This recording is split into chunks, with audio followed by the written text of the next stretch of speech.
Well, thanks so much, Mr. Chairman, for holding this important hearing. And Chief Moore, I want to welcome you here for your first appearance in front of the committee. Congratulations again on your appointment as the Forest Service Chief.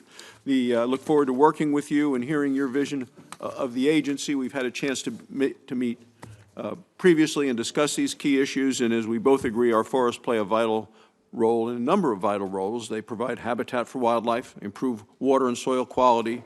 They yield timber and provide recreational opportunities, both essential components of the West's economy and our way of life. And they can act as carbon sinks by sequestering large amounts of carbon from the atmosphere.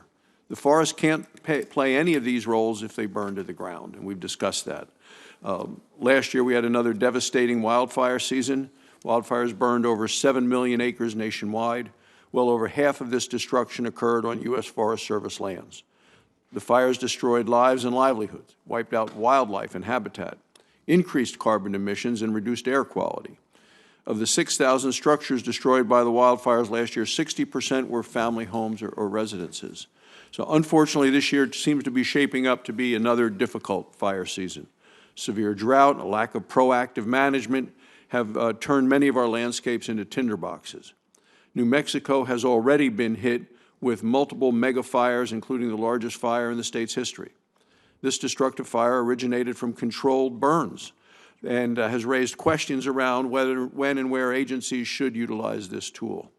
So I hope today we can get some answers of who's accountable for this situation. We also need to know what steps the Forest Service will take to ensure that such catastrophes do not happen again. The Forest Service budget request for fiscal 2023 is $9 billion. I'm interested to know how the Forest Service intends to make these dollars go as far as possible in order to proactively manage our forests. According to the agency's budget, 63 million acres, nearly one-third of our national forests, are at high or very high risk to catastrophic wildfires. The agency simply must accelerate its treatment of these acres. This includes dramatically reducing hazardous fuels, including through logging and thinning projects and livestock grazing. Well-planned and executed prescribed fire treatments can also be used, especially when acres have already been thinned. I'm also interested to know whether the Forest Service plans to protect sawmills. Sawmills in the West include the Black Hills National Forest, and they're struggling to survive on or near our national forest.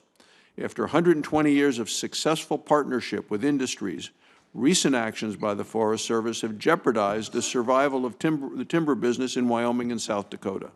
If industry partners like those in the Black Hills are forced to close, it will make hazardous fuels reduction projects even more expensive and less efficient. Such closures will invariably endanger our forests and those who live near them. Any successful plan to tackle our nation's wildfire crisis must involve maintaining and utilizing our sawmill infrastructure. Finally, I'd like to hear what steps the agency is taking to avoid critical staffing shortages in the wildland firefighting workforce. Years of low pay, a host of other issues have significantly depleted the federal firefighting workforce.